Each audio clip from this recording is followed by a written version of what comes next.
This is an absolute masterpiece. Like, honestly, I'm blown away by this record. I've listened to it over 50 times. You know, it is absolutely fantastic.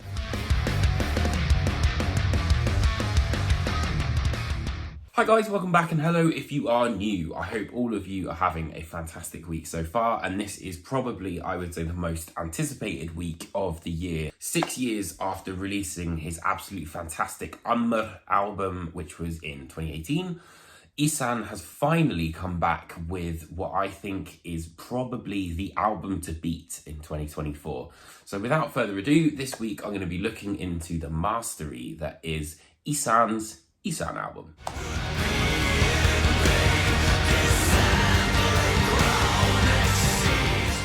So if you're not familiar with Ihsahn, he is not only the mastermind of Emperor, which is, you know, probably one of the most influential black metal bands out there, but also a virtuoso, you know, creator, songwriter, and has had a very illustrious solo career. So the idea with this release is that Ihsahn created an album that was essentially one concept, but with two different formats. The first is more of a traditional approach of a metal-oriented album, and then the second is a completely instrumental orchestral version of the record. And despite this, you know, maybe seeming on the surface very, very different, there are commonalities that are within each album. And so the most important thing, I think, is to understand that it's the same idea and the same melodic concept that he has put together, but it's being explored in two different ways. The beauty of this duality is the fact that neither metallic or orchestral versions of the album kind of overshadow each other, but instead allow more depth to be kind of brought out from each of the different formats. And so with that in mind, you know, the fact that there are so many references to its sister album, whenever you listen to it, it's more of an active listen, and you're kind of looking for these little breadcrumbs and these little references. And also importantly, I think it's not too much of a stark contrast between the two. You know, on the metal version, 1 minute you're in black metal world, then you're into the John Williams sort of like vistas. And, you know, for me, it didn't really feel like it was jarring. And most importantly, I didn't think that the orchestral album was just kind of like a bit of an add-on. So with regards to the concept, it is, you know, there is a concept album. Ihsahn hasn't really kind of, you know, given his own sort of idea of what the concept, you know, definitively is, because he wants the listener to kind of create their own idea.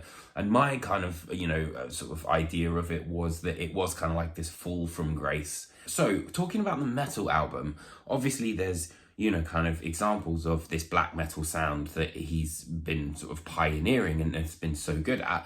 But there's also many different examples of, I think, a sound that he's not really sort of seen before and is really pushing forward, which makes this record so groundbreaking for an artist like Ihsahn.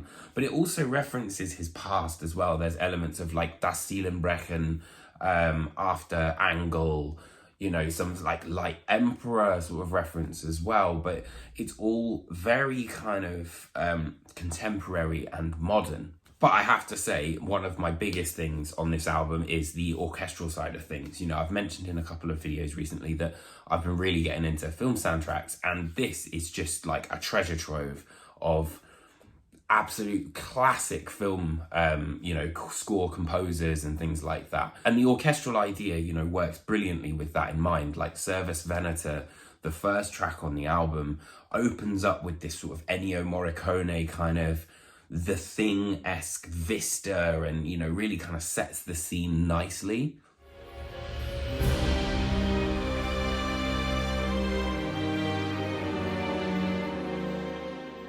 And again, there's elements of Morricone on Anima Extranet, which kind of has like more kind of timid piano notes, you know, which create that sense of tension and a bit of mystery, I guess.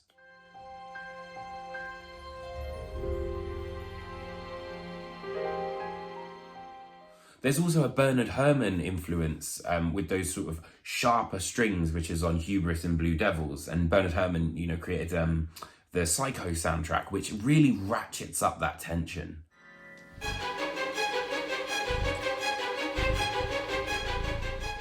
But then on the same song, we kind of move almost into a world of like Jerry Goldsmith, which, you know, created The Omen, Alien. Those are two of my favourite soundtracks personally.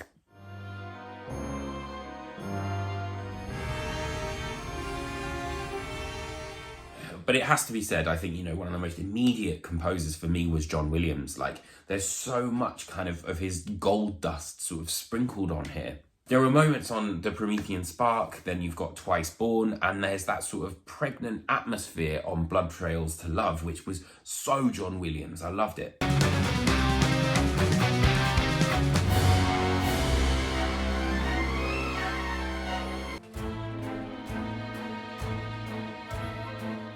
And there's moments of like, you know, almost sounds like a bit of a Bond theme, and even like a slight Godfather feel on A Taste of the Ambrosia, I thought.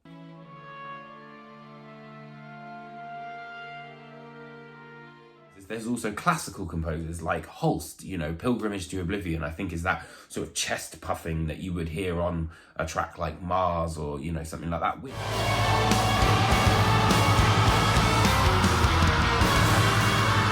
And also, with that in mind, you know, there's a reason I think that there isn't necessarily a singular track that kind of really stood out to me. It's more of, you know, kind of like a journey as a whole. And the album itself kind of has all these like ebbs and flows and, you know, sort of peaks and troughs and all that sort of stuff. And I think that's really what makes it such a great record, because it plays in such a cinematic way, both the orchestral and the metal version. And weirdly enough, despite the complexity of the record, it's very memorable as well. You know, there's a lot of themes that you kind of latch onto. And whilst, of course, you know, the record is quite technical, it's never overshadowed by that sort of technicality. This is without a doubt the most ambitious record that Ihsahn has put together to date. And I think, you know, it really does push the boundaries of his sound, but is also a perfect synthesis of his two different personalities coming together to create something entirely different. This is an absolute masterpiece. Like, honestly, I'm blown away by this record. I've listened to it over 50 times. You know, it is absolutely fantastic. So for that reason, I'm going to give this album a 10 out of 10, an absolute modern metal masterpiece. So I hope you guys enjoyed this album review. Let me know what you think in the comments underneath me. And I've also got an interview with the man himself, which is live. You can check that out. I'll link it in here as well. And I'll see you guys very, very soon for another album review. Take care, my friends.